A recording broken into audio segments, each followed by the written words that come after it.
Hi everyone. ये जितने भी एप्पल प्लांट है या फिर जितने भी फ्रूटिंग वाले प्लांट हैं जो इस सीज़न में फ्रूटिंग करने वाले हैं, एक ही सीज़न फ्रूट आता है और उसका डोरमेंसी का टाइम नवंबर से फरवरी तक होता है लगभग। तो डोरमेंसी में अगर प्लांट ना जाए तो फ्रूटिंग भी ठीक से नहीं होगा। तो इसलिए हमें ये जो एप्पल का प्लांट है, ख़ासकर ये एप्पल का प्लांट ठंड की वजह से डोरमेंसी में जाता है। तो ठंड हो या ना हो, कहीं भी मैं पता किया हूँ अच्छे से डोरमेंसी में नहीं प्रवेश नहीं कर पाते हैं। तो फोर्सफुली हमें डोरमेंसी में भेजना पड़ेगा ताकि फ्रूटिंग का डोरमेंसी का जो ज़रूरत होता है वो अच्छे से हो जाए।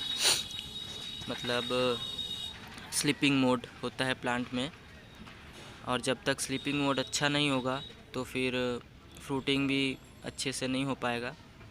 तो हमें सबसे पहले ये काम करना है कि सारे पत्तों को झाड़ देना है, पत्तों को पूरा गिरा देना है।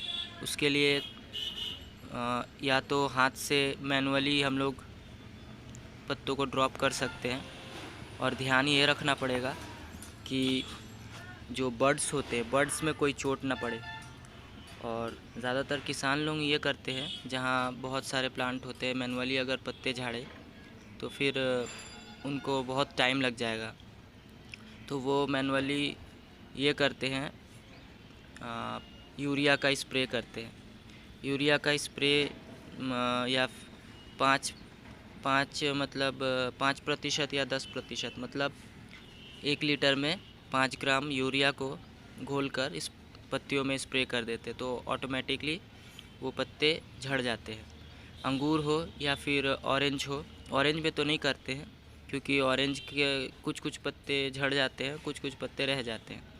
तो मैं खुद ये चेक किया हूँ कि जैसे ये अंगूर का प्लांट है, इसका भी मैं मैनुअली पत्तों को गिरा दिया था, और ये भी अंगूर का प्लांट है।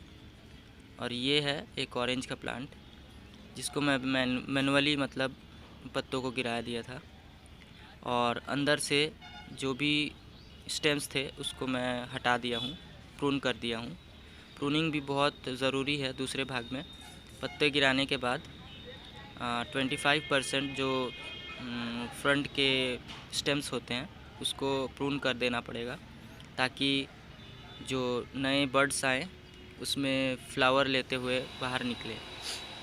और दूसरा काम ये करना पड़ेगा, दूसरा या तीसरा, ये भी मैंने मैनुअली कर दिया था, पत्ते गिरा दिए थे। मैं इसमें एक ही प्लांट में 2 प्लांट में चेक किया कि मैनुअली पत्ते गिराने के बाद, तो इसी तरह जैसे इसमें गिराया था, तो देख रहा हूँ कि बर्ड्स निकल रहे हैं फूल के साथ।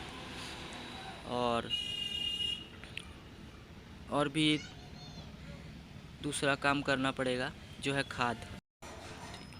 तो सबसे पहले पत्तियों को डिफॉल करना होगा।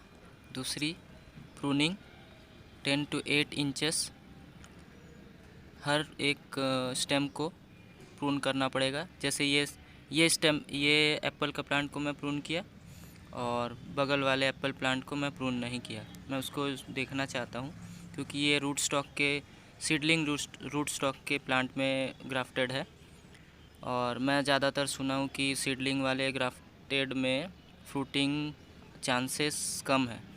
तो मैं इनको नीचे लगा दूंगा तो फ्रूटिंग आ जाएगा, लेकिन जो छत में होने वाले गमले में, उसको M9 की रूट स्टॉक पे ही बेहतर है, उसमें फ्रूटिंग होना ही है। तो ट्राई करते हैं इस बार।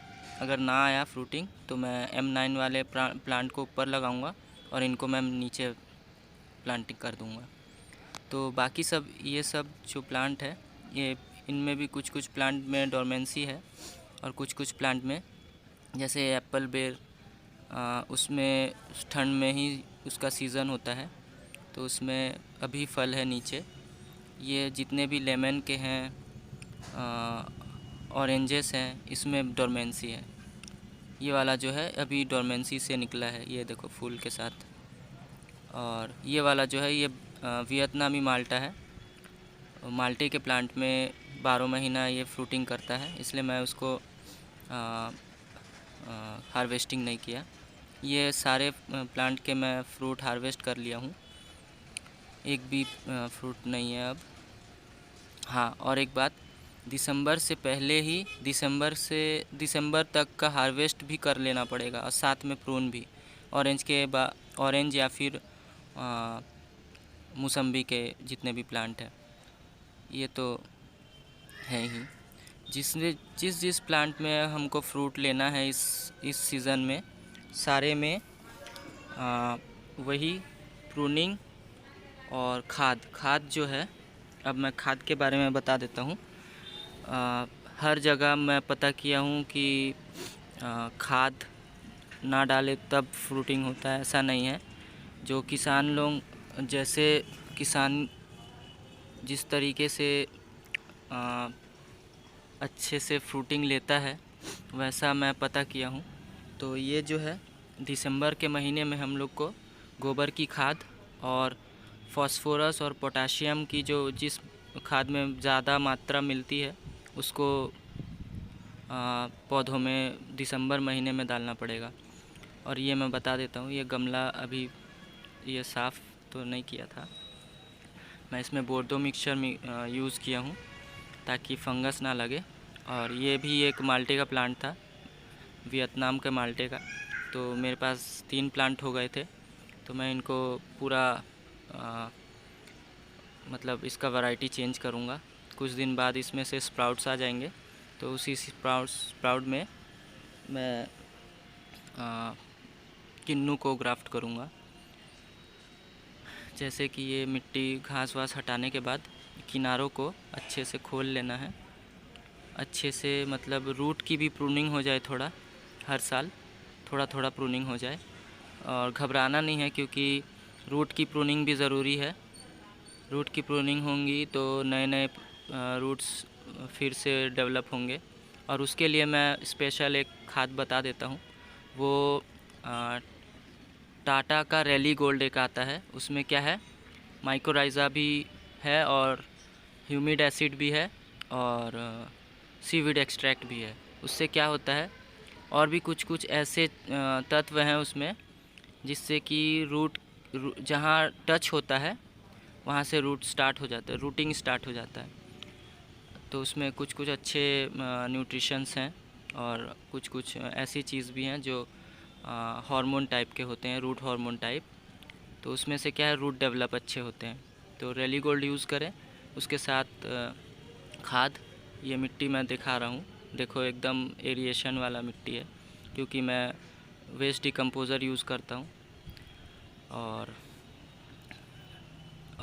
क्या है, चिकन मैन्योर, गोबर की खाद, ये इसके साथ फास्फोरस और पोटाशियम की मात्रा हो, वो वाली खाद डालना ही पड़ेगा, क्योंकि फास्फोरस बिना फ्रूटिंग में ज़ोर नहीं लगाएगा प्लांट। और ख़ासकर और एक चीज़ है, प्लांट को स्ट्रेस में लाना पड़ेगा इस वक्त, ताकि फ्रूटिंग फोर्सफुली करे। स्ट्रेस में डालना पड़ेगा। अभी हफ्ते में एक बार पानी देता हूँ मैं, ताकि प्लांट को थोड़ा स्ट्रेस लगे और अपना जो है फ्रूटिंग पे वो ध्यान लगाए। थोड़ा अभी क्या करना है, जैसे हम लोग रूटीन था हर दिन थोड़ा पानी डालना, तो उसको मैं हफ्ते में एक बार कर दिया हूँ। हफ्ते में एक बार ही पानी देता हूँ, सिर्फ मॉइस्चर को मेंटेन करने के लिए और थोड़ा सा स्ट्रेस। ये जो है ये वियतनाम का माल्टा है। इसमें क्या है, इसको हार्वेस्ट कर दूँगा इस तरह, थोड़ा दूर को, मतलब प्रूनिंग के साथ साथ फल भी हार्वेस्ट करूँगा, तो प्रूनिंग करने की सेकंड बार में कोई ज़रूरत नहीं पड़ेगी।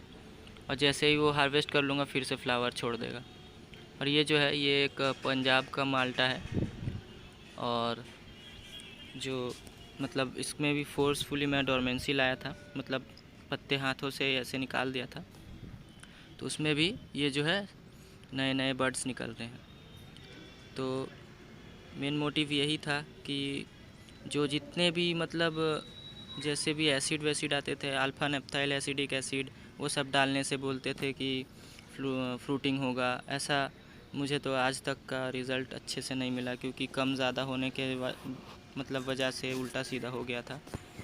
तो ज़्यादातर टेस्ट यही कामयाब आया कि दिसंबर महीने में खाद डालना, प्रूनिंग करना, पत्ते को झाड़ देना, उसके रिज़ल्ट में मुझे अच्छा मतलब वो आया, मतलब रिज़ल्ट अच्छा आया। ये स्ट्रॉबेरी का प्लांट है। ये इसको मैं पैक कर दिया था ताकि ना उसमें कीड़े ना लगे और ना कुछ वो हो। ये इसमें डोरमेंसी कभी नहीं आता। ये एक प्लांट है और एक ड्रैगन फ्रूट का प्लांट है, उसमें कभी डोरमेंसी नहीं आती। तो उसके लिए इसमें भी क्या है, इसका भी एक अलग तरीका है। ये फ्लावर है, ये प्लांट कभी डोरमेंसी में नहीं जाती। तो जैसे बेर का प्लांट हो गया, वो भी 12 महीना फ्रूटिंग पे रहता है। ये ड्रैगन फ्रूट का भी ऐसा ही है, इसमें भी 12 महीना ही फ्रूट ले सकते हैं, लेकिन उसका अलग तरीका होता है। और ये एक ऑरेंज का प्लांट है, इसको भी मैं मैनुअली मतलब पत्तों को ड्रॉप कर दिया था। ये है जो पेयर्स का प्लांट जो है एप्पल के बगल में, ये देखो इसका बर्ड्स जो है फुटाव आ गया है। ये फूल है पेयर्स का, नाशपाती का। मैं इसके बर्ड्स को मैं चेक करा रहा हूँ, ये पूरे बंडल्स में मतलब फूल है। अच्छे से कोशिश कर रहा हूँ। ये फूल हैं, क्योंकि मैं प्रून कर दिया था, खाद डाल दिया था, और इसको मैं प्रूनिंग मतलब डिफोलिएज कर दिया था, पत्तियों को गिरा दिया था। डिफोलिएज के करने के वजह से अच्छे से डोरमेंसी में गया। फोर्सफुली डोरमेंसी के बाद थोड़ा सा भी टेम्परेचर रेज होता है तो ये मतलब फूल के साथ मतलब ग्रो करना स्टार्ट करता है। ये पूरे जो भी है बर्ड्स हैं